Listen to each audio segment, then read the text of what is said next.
In the silence of the night, a poor girl accompanies her janitor father to the office of an arrogant millionaire. As she approaches the contracts on the table, she is humiliated with sarcasm. "Translate this and I'll hire you."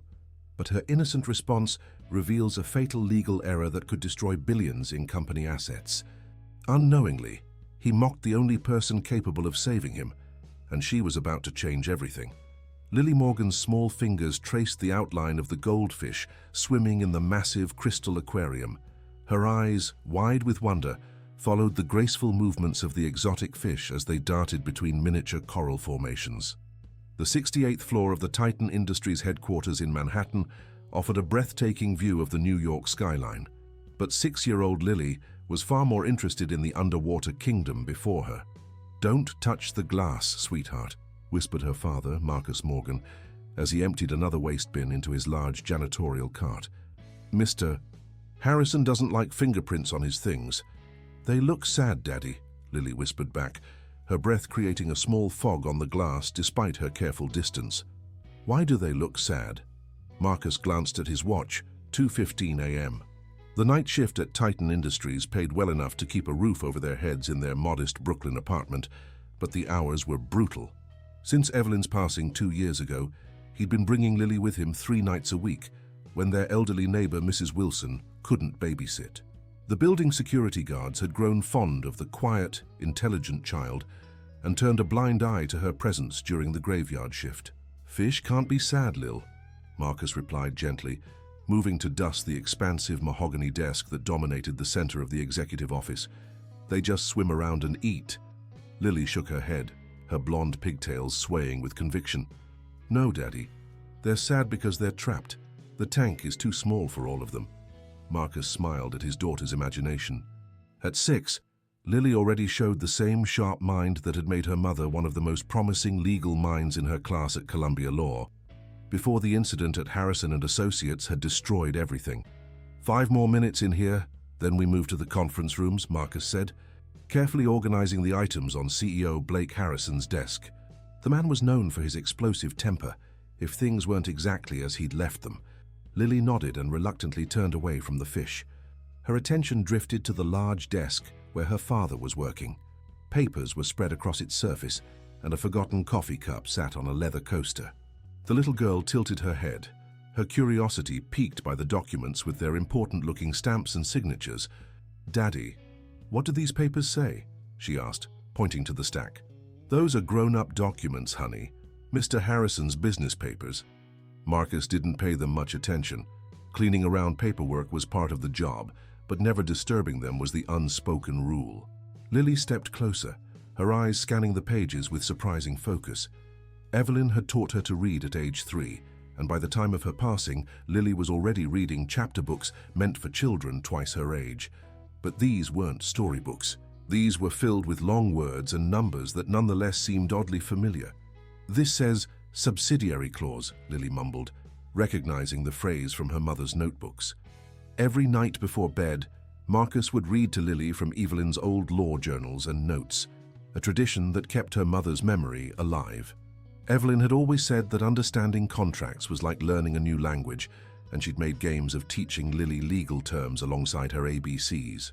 "That's nice, honey," Marcus replied absently, focused on carefully dusting around the computer monitor. But Lily's attention was caught by something else. "Daddy, the numbers are wrong." Before Marcus could respond, the office door swung open with a thunderous bang. Blake Harrison, CEO of Titan Industries, stood in the doorway, his 6'3" frame imposing in a tailored suit despite the late hour. His face, usually featured in business magazines with a calculated smile, was now contorted with irritation. "What the hell is going on here?" Harrison demanded, his voice echoing in the cavernous office. His eyes narrowed when he spotted Lily standing near his desk. "Who is this child, and why is she touching my documents?" Marcus immediately stepped between his daughter and his employer. "Mr. Harrison, I'm so sorry. This is my daughter Lily. My babysitter cancelled last minute and I don't care about your domestic problems," Harrison cut him off coldly. "I pay for janitorial services, not daycare accommodations." His gaze shifted to Lily, who hadn't moved away from the desk. "And what exactly do you think you're doing, little girl?" Instead of cowering, Lily looked directly at the imposing man. "I was looking at the fish, sir, then I saw your papers." Harrison's eyebrow raised at her articulate response. He moved closer, towering over the child. "These," he said with exaggerated slowness, "are legal documents worth more money than your family will ever see in a lifetime. Complex contracts that require Harvard degrees to understand, not fairy tales about sad fish." Lily didn't flinch. "I can read the big words too. My mom taught me before she went to heaven. This one says subsidiary clause, and the numbers don't look right." The executive's face flushed with anger and disbelief. "The numbers don't look right," he repeated mockingly. "Well, excuse me for not consulting with the kindergarten financial department." Marcus placed his hands protectively on Lily's shoulders. "Mr. Harrison, please, she's just a child. We'll finish up and be out of your way." But Harrison was fixated on Lily's comment, his ego bruised by the child's presumption. "You know what I think about your reading abilities?" He reached into his wallet and pulled out a $20 bill, then let it flutter to the floor in front of Lily. "Translate this for me and I'll give you my salary for the day." "Sir, that's not necessary," Marcus said, his voice tight with humiliation as he bent to retrieve the bill. "We don't need your money." But Lily, her eyes never leaving Harrison's face, spoke just loudly enough for the CEO to hear. "Section 47 has the wrong beneficiary listed. It says subsidiary, but it should say parent company. That mistake could cost everything." Harrison's mocking laughter filled the room, but there was a flicker of something in his eyes, the faintest shadow of doubt. "Get your daughter out of my office, Morgan, and if I ever see her in here again, you can both find somewhere else to work." He turned to his desk, dismissing them with a wave of his hand. As Marcus hurried Lily out of the office, her small voice carried a whisper that would soon prove prophetic. "The fish aren't the only ones in trouble, Daddy." 2 days later, Blake Harrison sat in his corner office, staring at the New York skyline through floor-to-ceiling windows. The memory of the janitor's daughter had been nothing more than a fleeting annoyance until his phone rang that morning. Now, the words of a 6-year-old child echoed in his mind with alarming clarity. "Mr. Harrison, we have a situation." Patricia Weber, Titan Industries' chief legal counsel, stood in front of his desk, flanked by 2 senior attorneys from the firm's international contracts division. The tension in her voice had pulled Blake away from his contemplation of the city below. "What kind of situation, Patricia?" he asked, swiveling his chair to face the trio of lawyers whose combined annual salaries could fund a small nation. "It's about the Nakamura deal." She placed a thick folder on his desk, her manicured fingernails tapping nervously on its cover. "We've discovered inconsistencies in the contract language." Blake's jaw tightened. The Nakamura deal represented the cornerstone of Titan Industries' Asian expansion strategy, a $3.7 billion agreement with Japan's largest technology manufacturer that had taken 18 months to negotiate. "What kind of inconsistencies?" he demanded, already reaching for the folder. Patricia exchanged glances with her colleagues before responding. "There appears to be an error in the beneficiary designation in Section 47. Her voice faltered slightly. "The contract currently designates Titan APAC as the beneficiary entity rather than Titan Global." Blake froze, his hand hovering over the document. "That's impossible." That section was reviewed by 12 different attorneys. "Nonetheless, the error exists," said Martin Reynolds, the older of the 2 supporting attorneys. "And under international contract law, this creates a significant problem. If executed as written, this would transfer the ownership rights of the technology patents to our Asian subsidiary rather than the parent company." The implications hit Blake like a physical blow. Titan APAC operated under different tax structures and with a separate board that included several Nakamura executives. Such a transfer would effectively give their Japanese partners significant control over the very intellectual property Blake had spent years acquiring. "How?" Blake's voice was dangerously quiet. "How did this happen?"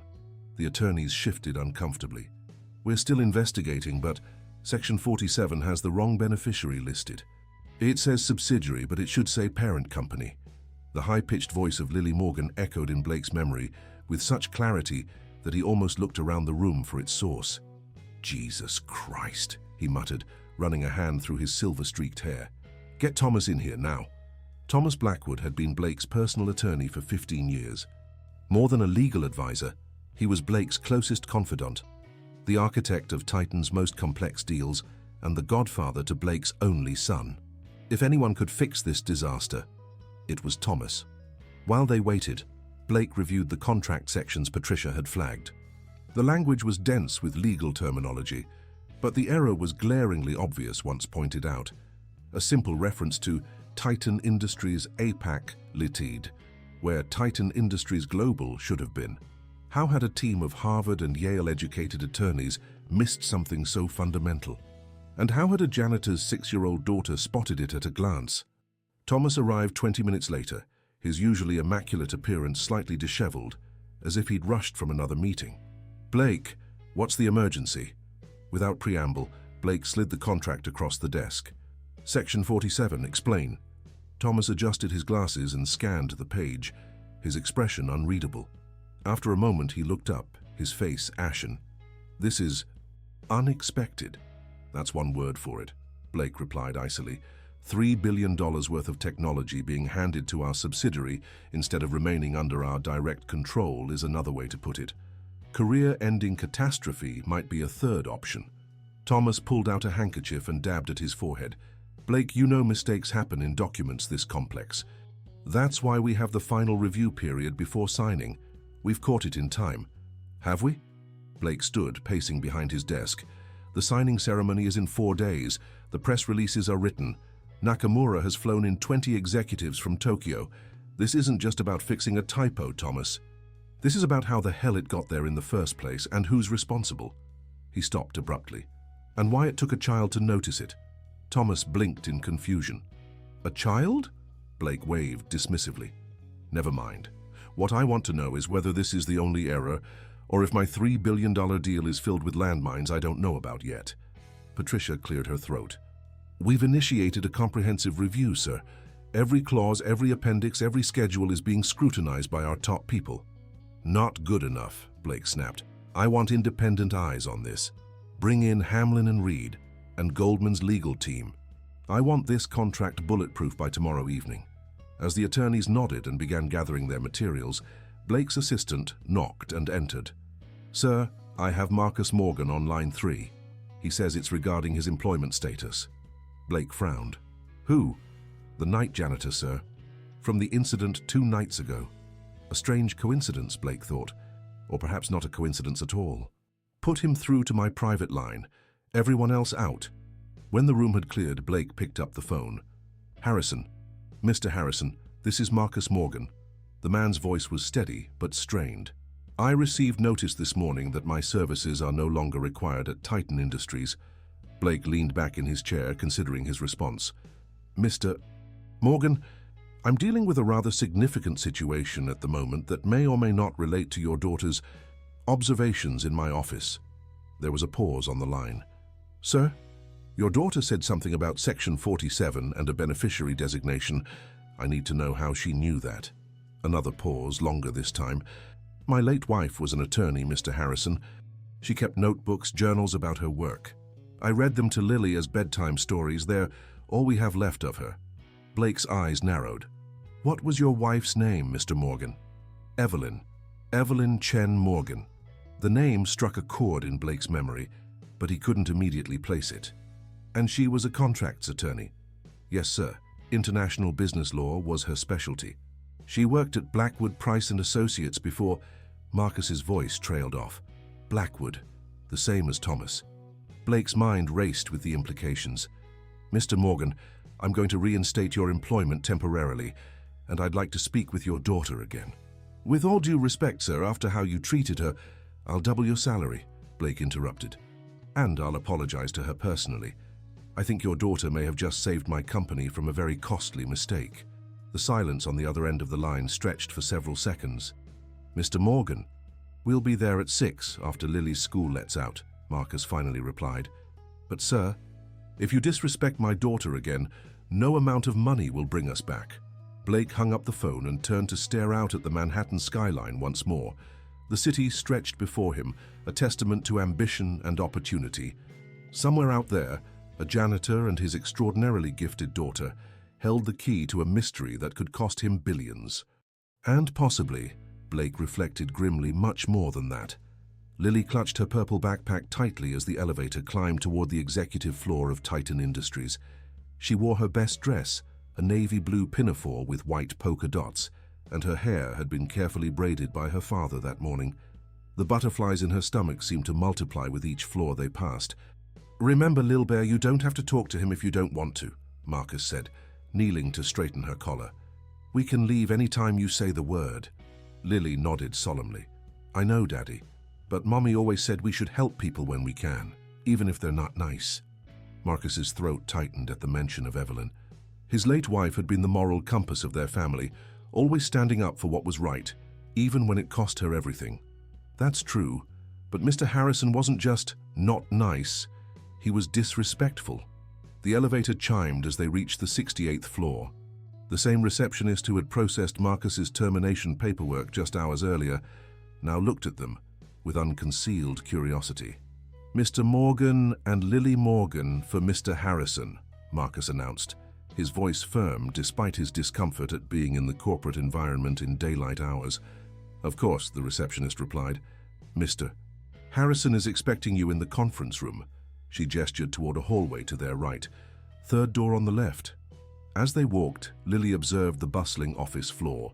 During her nighttime visits with her father, these spaces had been empty and silent. Now they hummed with activity, people talking on phones, typing at computers, hurrying between meetings with purpose in their steps. It reminded her of an ant colony she'd studied in her science class. The conference room door was open. Inside, Blake Harrison stood at the head of a long table, surrounded by men and women in expensive suits. The conversation halted abruptly when Marcus and Lily appeared in the doorway. "Mr. Morgan, thank you for coming," Harrison said, his tone markedly different from their last encounter. He stepped forward, and to Marcus's surprise, extended his hand. "And Lily, I owe you an apology for my behavior the other night." Lily looked up at the tall man, her expression serious. "Did you check Section 47? A murmur ran through the assembled executives. Blake nodded, something like respect flickering in his eyes. "Yes, we did. You were right." He turned to the others. "Everyone, this is Lily Morgan and her father, Marcus. They may have just saved Titan Industries from a very costly mistake." Marcus placed a protective hand on Lily's shoulder as Harrison introduced the others, senior executives, legal counsel, and financial advisors, all gathered because of his daughter's observation. "Please sit down," Harrison gestured to two empty chairs. "We have some questions, if you don't mind." Once they were seated, Patricia Weber leaned forward. "Lily, how did you know about the error in Section 47? Lily glanced at her father, who nodded encouragingly. "I recognized the words. Mommy taught me that in contracts you have to be very careful about who owns what. She called it beneficiary designation." She pronounced each syllable carefully, as she'd heard her mother do many times. "And your mother was Evelyn Chen Morgan?" asked an older man at the end of the table. "Yes, sir," Marcus answered. "She worked at Blackwood Price & Associates before—" he glanced at Lily, "before she left the legal profession." Thomas Blackwood, who had been unusually quiet, suddenly looked up. "Chen Morgan. Wait, was she the associate who raised concerns about the Matsuhara contract in 2018? Marcus's jaw tightened. "Yes, she found similar inconsistencies in that deal. She was terminated a week after bringing them to your attention, Mr. Blackwood." A heavy silence fell over the room. Blake Harrison's gaze swiveled to Thomas, whose face had gone pale. "Evelyn Chen Morgan was let go for insubordination," Thomas said stiffly. "She circumvented the chain of command and made accusations without sufficient evidence." "She found evidence of deliberate contract manipulation," Marcus countered, his voice rising. "And instead of being thanked, she was blacklisted from every major firm in New York. She couldn't even get work as a paralegal after your firm was done with her." Harrison held up a hand. "We're not here to litigate the past, Mr. Morgan. We're trying to understand the present situation." He turned to Lily. "You said the numbers are wrong that night in my office. What numbers were you referring to?" Lily fidgeted with the strap of her backpack. "Can I see the papers again?" Harrison nodded to Patricia, who slid a copy of the contract across the table. Lily opened it carefully, her small fingers tracing down the pages until she found what she was looking for. "Here," she pointed to a section on page 42. "This number has the decimal point in the wrong place. And here," she flipped to another page, These dates don't match the ones on the signature page. The executives exchanged alarmed glances. Patricia quickly pulled out her own copy and began checking the sections Lily had identified. "She's right," Patricia confirmed, her professional demeanor cracking slightly. The decimal error would change the payment schedule by a factor of 10, and the inconsistent dates could create ambiguity about when certain provisions take effect. That's 3 separate errors in a contract that was supposedly reviewed by our top legal minds, Harrison said, his voice dangerously quiet. His gaze settled on Thomas, who was now visibly sweating. "That's not carelessness. That's a pattern." Lily reached into her backpack and pulled out a worn composition notebook with Evelyn's name written on the cover. "Mommy saw patterns too. She wrote them all down." Marcus looked at his daughter in surprise. "Lily, which notebook is that?" "The red one from the special box under your bed.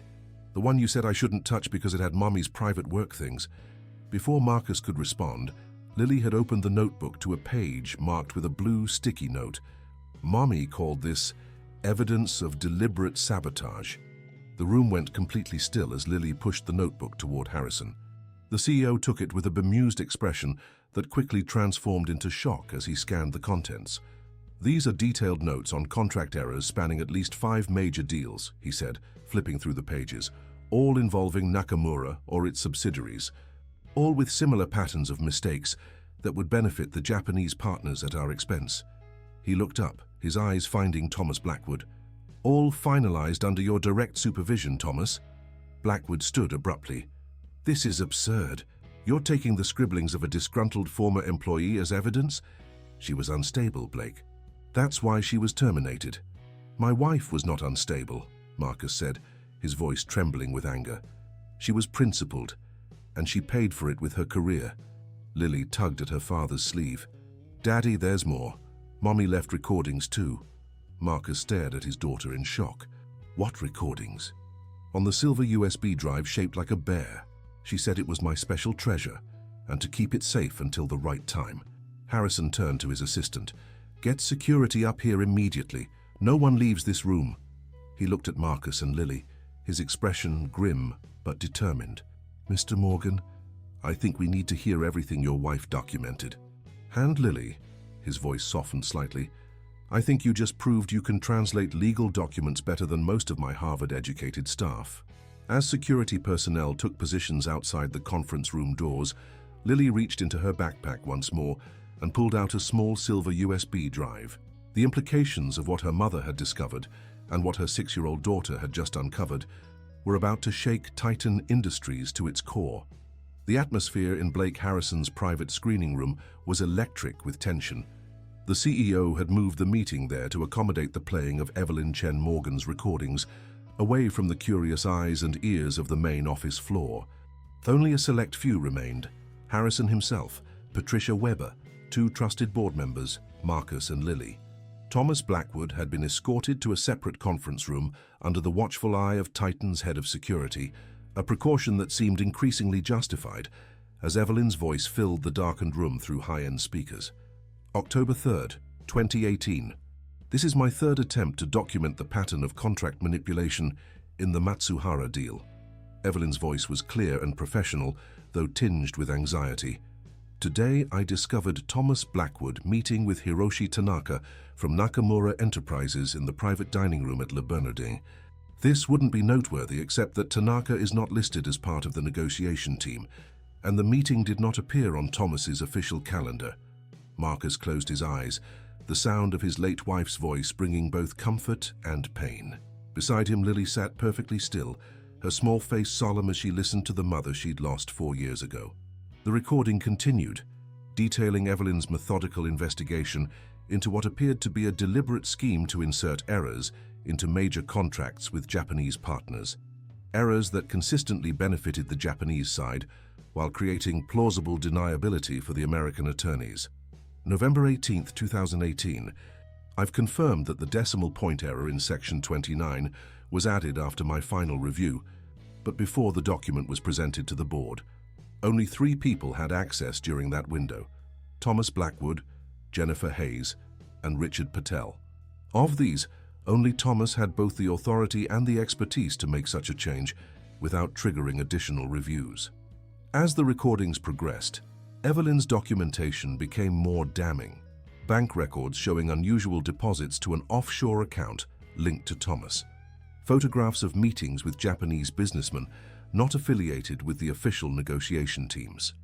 Screenshots of altered contract language with metadata proving the timing of the changes. January 4th, 2019.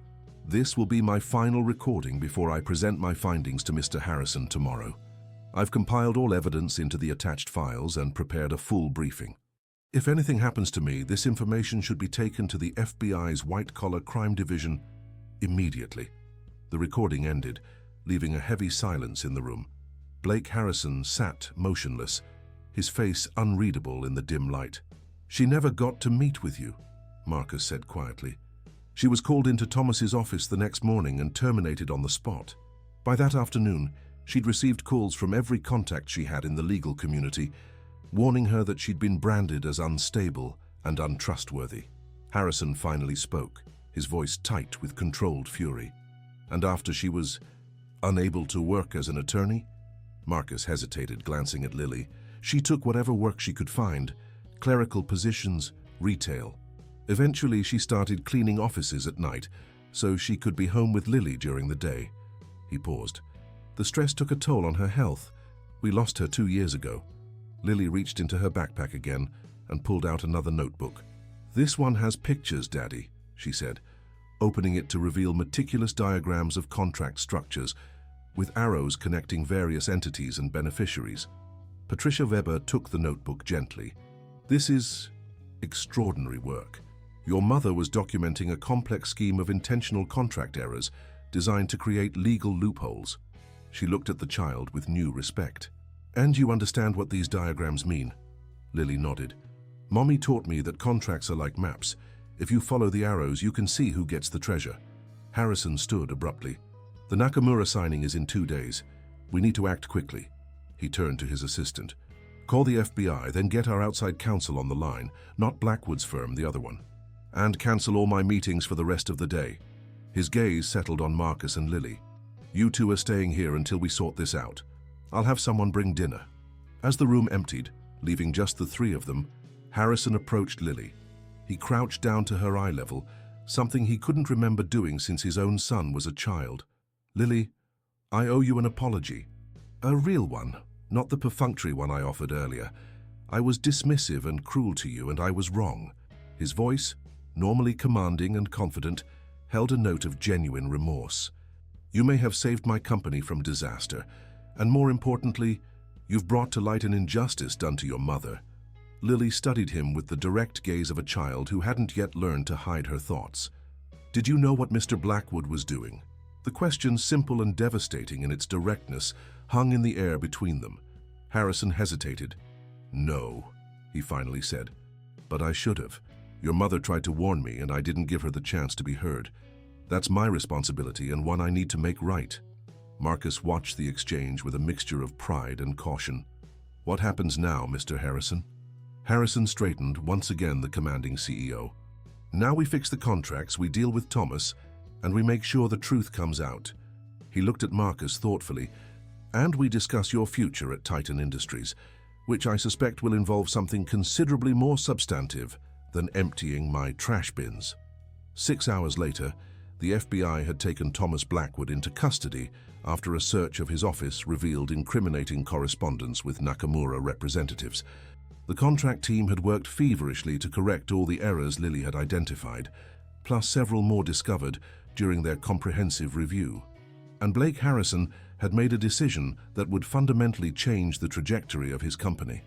In his office, with the Manhattan skyline glittering beyond the windows, Harrison presented his proposal to Marcus. "I'm creating a new position, Vice President of Community Relations and Educational Initiatives. The role will oversee our philanthropic efforts, with a focus on identifying and developing talent in underserved communities." He slid a contract across the desk. "I want you to fill it." Marcus stared at the document in disbelief. "Mr. Harrison, I have no corporate experience. I'm a janitor with a teaching degree I never used." "Exactly," Harrison replied. You're an educator who understands the value of potential, regardless of its source, and you raised a child who, at 6 years old, can comprehend complex legal concepts and has the moral courage to speak truth to power. He gestured to the fish tank that had first captured Lily's attention. She was right about the fish too, by the way. The tank's too small. I've ordered a new one, twice the size. In the adjacent waiting area, Lily sat with Patricia Weber, drawing elaborate contract maps that the attorney was studying with increasing amazement. "Mr. Harrison," Marcus said hesitantly, "why the sudden change of heart? 2 days ago you were firing me for bringing my daughter to work." Harrison's expression grew somber. "2 days ago I was blind to my own arrogance. It took a child to show me what I couldn't or wouldn't see, that intelligence and integrity aren't confined to Ivy League graduates or corner offices." He nodded toward Lily. "She doesn't just deserve an opportunity. She deserves justice for her mother, and so do you." Marcus looked down at the contract, at the salary figure that would change their lives forever, and thought of Evelyn. She had always believed that truth would eventually prevail. Perhaps in this unexpected way it finally had. The headline of the Wall Street Journal screamed across newsstands throughout the financial district. Titan Industries stock surges 28% after restructured Nakamura deal. The subheading was equally impressive. CEO credits 6-year-old contract whisperer with saving billion-dollar partnership.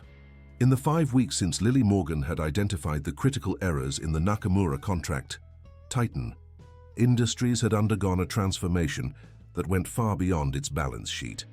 The story of the janitor's daughter who had spotted what teams of elite attorneys had missed had captured the public's imagination, becoming a symbol of untapped potential and the dangers of corporate arrogance.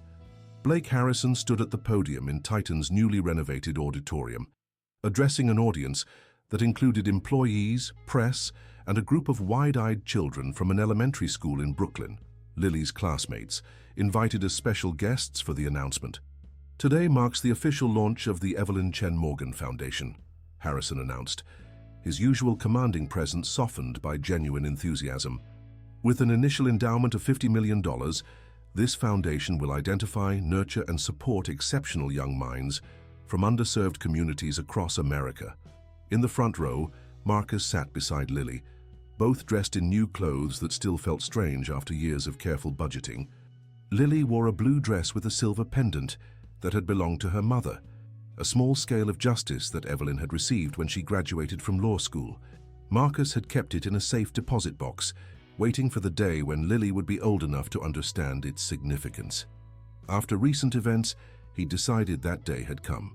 "The Foundation's first initiative," Harrison continued, "will be the creation of the Chen Morgan Scholars Program, offering full educational support from elementary school through college for 50 students annually who demonstrate exceptional aptitude in analytical thinking, problem-solving, and ethical reasoning."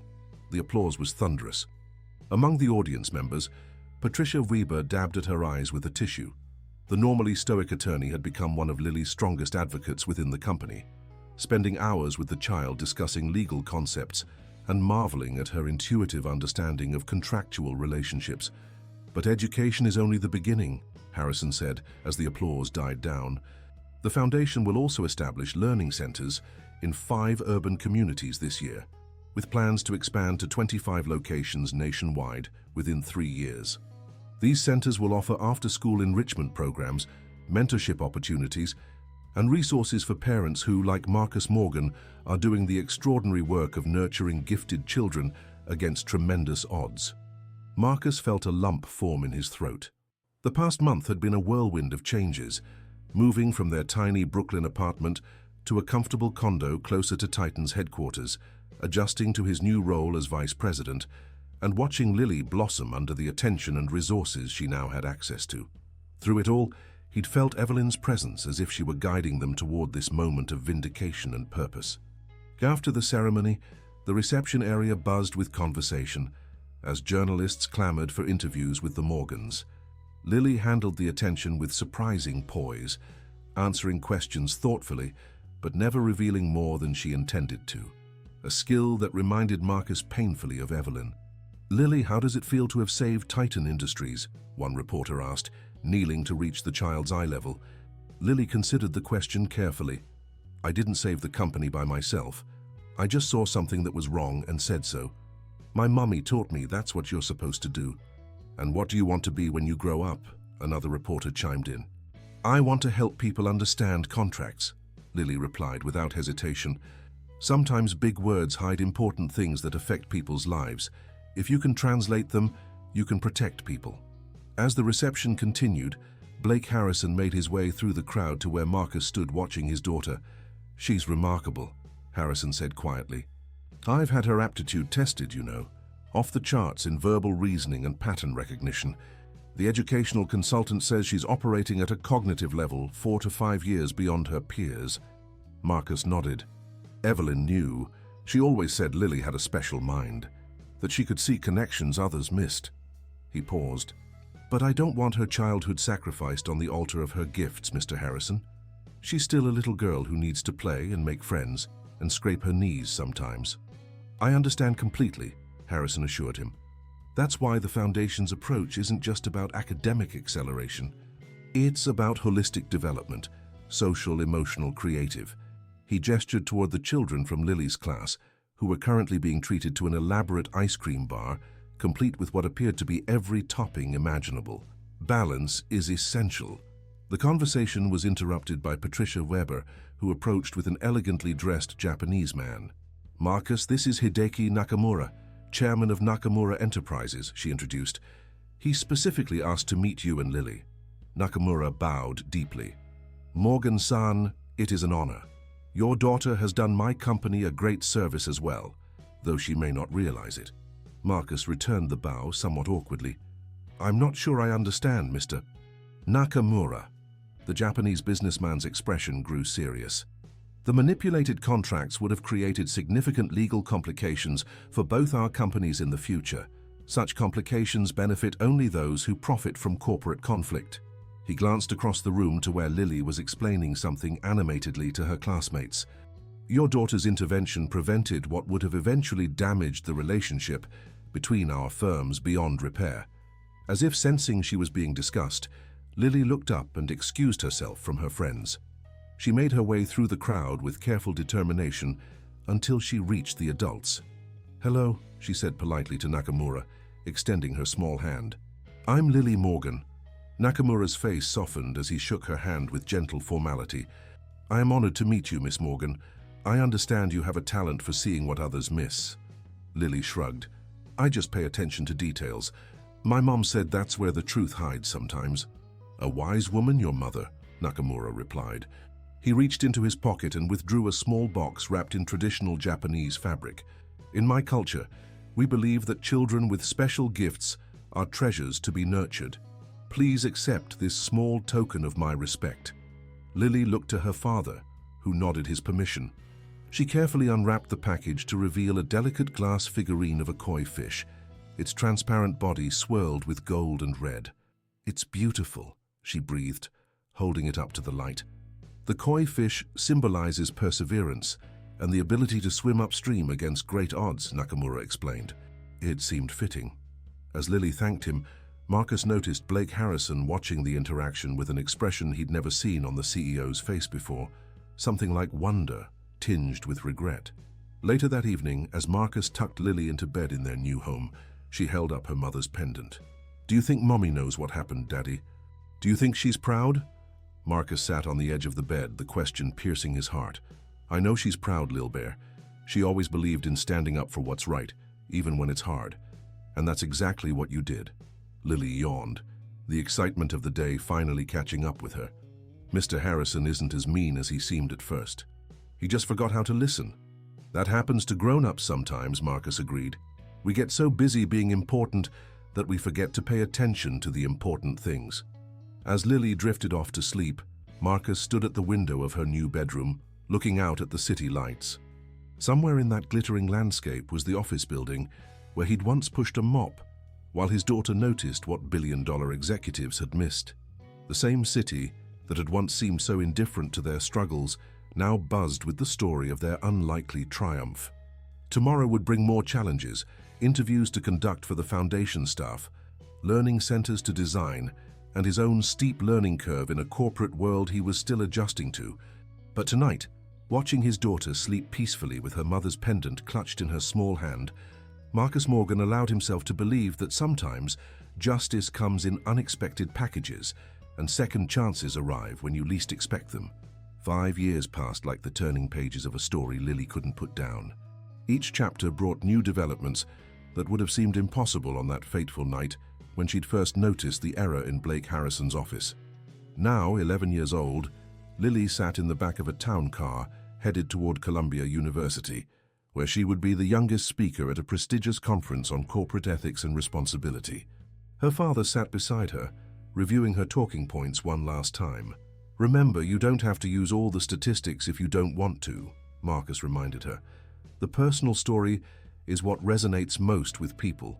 Lily nodded, though her attention was partly focused on the tablet in her lap, where she was making final adjustments to her presentation slides. "I know, Dad. But the numbers matter too. 5 years, 27 learning centers, over 300 scholars in the program now." She looked up with a smile that still held the same earnestness it had when she was 6. "That's not just a story. It's proof that the system works." Marcus marveled at his daughter. At 11, Lily had already completed most high school curriculum through a specialized education program developed specifically for the Chen Morgan scholars. Her mathematical abilities had blossomed alongside her verbal prowess, and she'd recently begun taking undergraduate courses in contract law and business ethics at Columbia, the same university where her mother had excelled years before. Yet for all her academic acceleration, Lily remained grounded in ways that reassured Marcus. She still enjoyed sleepovers with friends, became obsessed with young adult fantasy novels, and insisted on keeping her collection of stuffed animals arranged just so on her bed.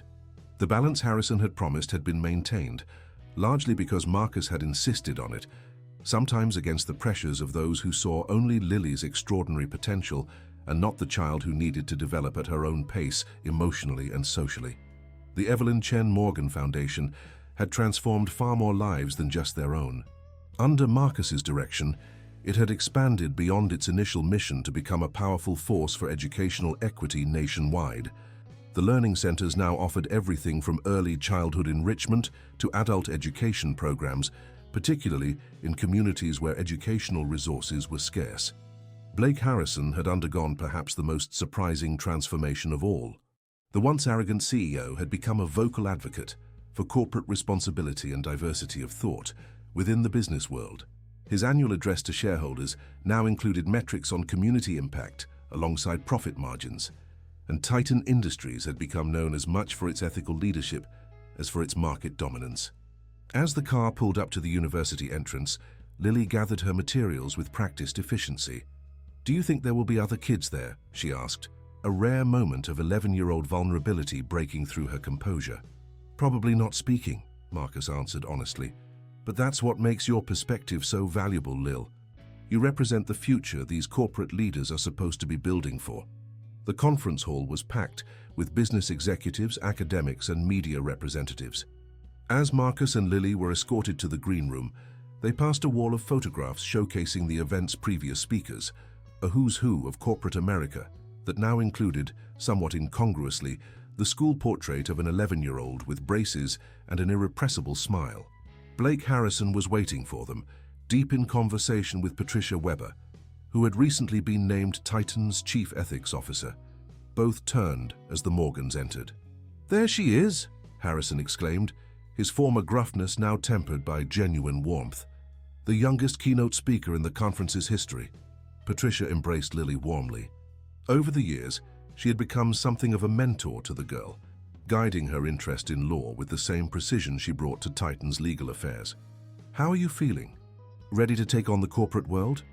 "I think so," Lily replied, adjusting the collar of her blazer, a concession to formality she'd agreed to after negotiating the right to wear her favorite sneakers instead of dress shoes. "I'm going to talk about how businesses can identify talent in unexpected places and why it matters for their bottom line as well as society." Harrison nodded approvingly. "Hit them where it counts, the profit margins. Ethical behavior as good business practice rather than just corporate social responsibility theater." He winked at Marcus. "We've taught her well. She's taught us quite a bit too, Marcus replied with a knowing look. A conference coordinator appeared to escort Lily to the stage. As she prepared to leave, Harrison crouched down slightly, though not as far as he once had to given Lily's recent growth spurt. "Lily, before you go out there, I wanted to give you something." He handed her a small velvet box. "Consider it a speaker's gift." Lily opened it to find a gold pin in the shape of a key. "It's beautiful," she said. "But what does it mean?" Harrison smiled. "It's a reminder that sometimes the key to solving the biggest problems comes in unexpected packages. 5 years ago, you unlocked something in my company and in me that changed everything. I want you to wear it today as a symbol of that power." As Lily was introduced to enthusiastic applause, Marcus took his seat in the front row. His daughter looked impossibly small behind the imposing podium, yet her voice filled the hall with confidence beyond her years. "5 years ago," she began, "I went to work with my dad, who was a janitor at Titan Industries. That night changed our lives because I saw something in a contract that others had missed." She paused, her gaze finding her father in the audience. "But the real story isn't about one contract or one company. It's about what happens when we recognize that intelligence and potential exist everywhere, not just in prestigious universities or corner offices." From the side of the stage, Blake Harrison watched with an expression that mingled pride with a lingering trace of the humility he'd learned from the Morgans. The man who had once tossed a $20 bill at a child's feet now listened intently as that same child articulated a vision for corporate America that centered on human dignity and the democratization of opportunity. After the speech, which received a standing ovation, a reporter from Forbes approached Lily. "You've become something of a legend in business circles," the woman said. "The child who saved $1 billion deal and launched a movement for educational equity. What do you see as your future role in this story?" Lily considered the question with the thoughtful pause that had become her trademark. "I don't think anyone should be defined by what they did when they were 6, she said finally. "But I do know that I want to keep translating, taking complex ideas and making them accessible to everyone, regardless of their background or education. Because when information is truly democratic, that's when we see real progress." As they left the conference hall, Marcus received a text message from one of the Foundation's program directors. A 6-year-old girl in their Detroit Learning Center had just tested off the charts in spatial reasoning and computational thinking. Her mother was a hotel housekeeper. Her father worked 2 jobs as a delivery driver and night security guard. Marcus showed the message to Lily, who broke into a wide smile. "See, Dad? I told you I wasn't special. Just lucky that someone finally listened." Harrison, overhearing as he joined them, shook his head. "Don't sell yourself short, Lily. You are extraordinary. But you're right about one thing. There are thousands of extraordinary children out there just waiting for their potential to be recognized."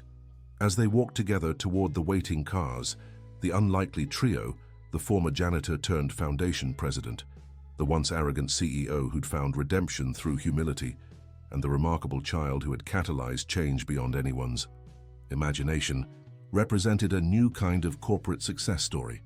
One where the bottom line was measured not just in dollars but in lives transformed and potential unlocked. Lily, walking between the 2 men, reached into her pocket and felt the smooth glass of the koi fish figurine Hideki Nakamura had given her 5 years earlier.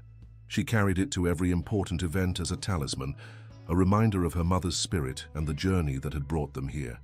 Like the koi swimming upstream, they had defied expectations and transformed obstacles into opportunities. 10 years after the Nakamura contract incident, the Evelyn Chen Morgan Foundation headquarters occupied the 15th floor of a gleaming building in downtown Manhattan. The space was designed to embody the Foundation's philosophy: open, accessible, and filled with light. Glass walls encouraged transparency, while comfortable seating areas invited collaboration. Children's artwork hung alongside sophisticated data visualizations, showing the Foundation's impact across all 50 states. Marcus Morgan, now executive director of the Foundation, stood at the windows of the conference room watching 16-year-old Lily as she conducted a workshop for corporate executives in the training center below. Even from this distance, he could see her confidence as she guided the group through an exercise designed to help them identify and nurture talent within their own organizations. "She's got them eating out of her hand," observed Blake Harrison, who had joined Marcus at the window. At 68, Harrison had stepped down as CEO of Titan Industries 3 years earlier, but he remained chairman of the board and continued to be the foundation's most vocal champion in corporate circles. "She always does," Marcus replied with quiet pride. "They come in skeptical. What could a teenager possibly teach them about talent acquisition? And they leave rethinking their entire approach." The two men had developed a genuine friendship over the years, their initial animosity transformed by their shared commitment to the Foundation's mission and their mutual admiration for Lily. They still represented different worlds in many ways. Harrison with his lifetime of privilege and power, Marcus with his hard-won wisdom from years of struggling to provide for his family. But those differences had become complementary strengths rather than dividing lines. "The Japanese delegation arrives tomorrow," Harrison reminded him. "Nakamura wants Lily to be part of the presentation on the International Scholarship Program." Marcus nodded. "She's prepared. She's been working with the translation team to make sure all the materials are culturally appropriate." The Evelyn Chen Morgan Foundation had recently expanded its reach globally, with learning centers now operating in 5 countries and plans for more.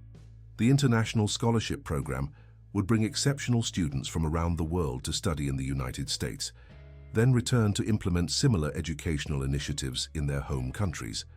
10 years, Harrison mused, shaking his head in wonder.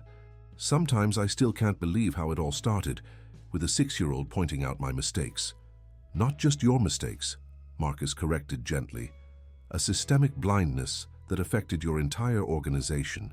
That's what Lily helped everyone see, that when we limit our vision of where talent and insight can come from, we limit our potential as a society." Below them, the workshop was concluding.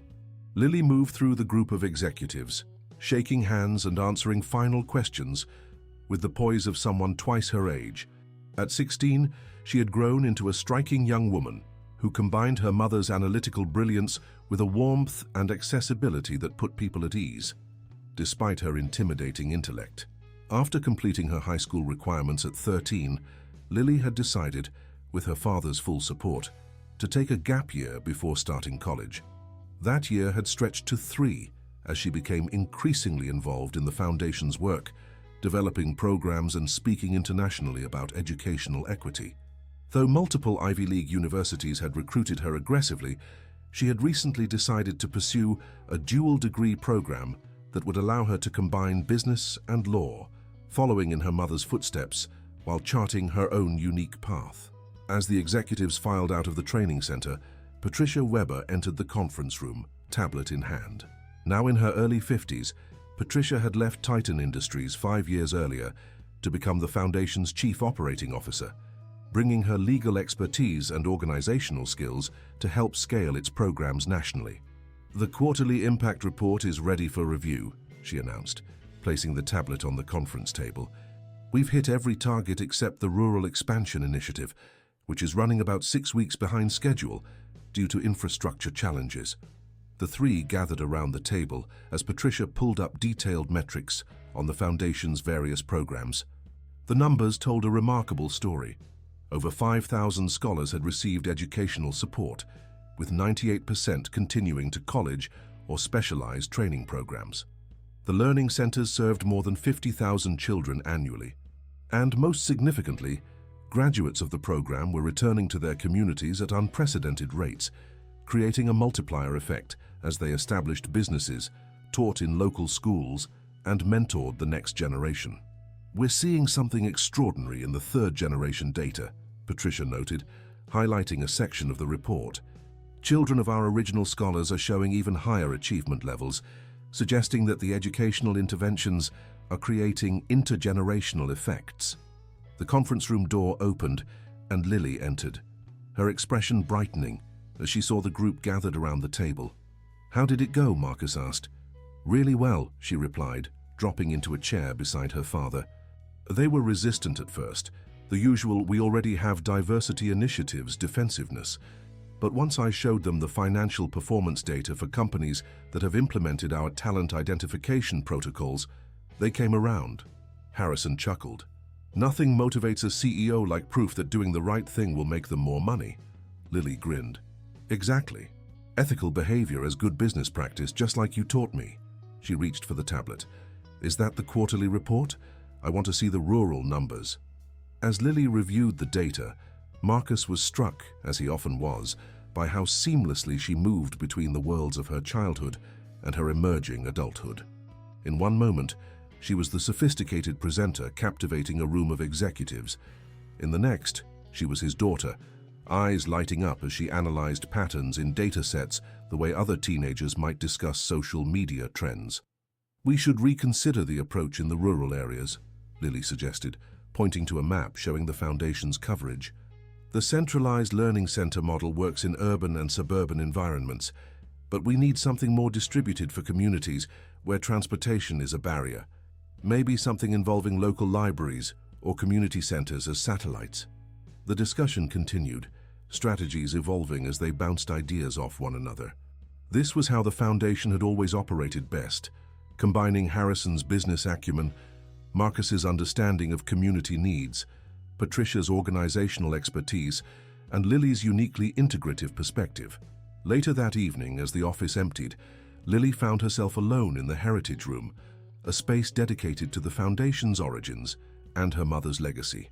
Evelyn's notebooks were preserved in glass cases, alongside photographs and artifacts that told the story of how one woman's commitment to ethical practice had eventually transformed thousands of lives, though not in the way she could have imagined.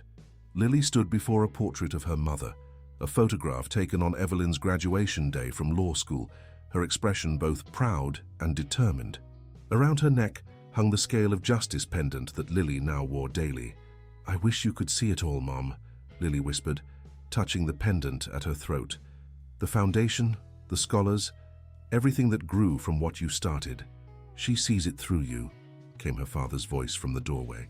Marcus entered the room quietly, standing beside his daughter before the portrait. "Every time you help someone understand something complex, every time you stand up for what's right even when it's difficult, that's her legacy living on." Lily leaned against her father's shoulder, a gesture that reminded him she was still, in many ways, his little girl despite all her accomplishments. "Do you think she would be proud of how we've used her discovery? Turning it into this instead of just a legal victory?" "Without question," Marcus assured her. "Your mother believed in justice, but she also believed in creating systems that prevent injustice in the first place. That's exactly what we're doing, creating pathways to opportunity that didn't exist before." From outside the Heritage Room came the sound of the elevator doors opening, followed by Blake Harrison's distinctive voice greeting the security guard. A moment later, he appeared in the doorway, looking slightly rumpled after what had clearly been a long day. "Sorry to interrupt," he said, noting the father and daughter before Evelyn's portrait. "I left my briefing materials for tomorrow's Japanese delegation, and I wanted to review them once more before the meeting." "Come in," Marcus invited. "We were just talking about Evelyn's legacy." Harrison approached the portrait respectfully. Though he had never met Evelyn Chen Morgan in life, her influence on his company and his personal evolution had been profound. "I think about her often," he admitted, "about how different things might have been if I'd listened when she tried to warn me about the contract irregularities." He glanced at Lily. "It took her daughter to make me hear what she'd been trying to tell me.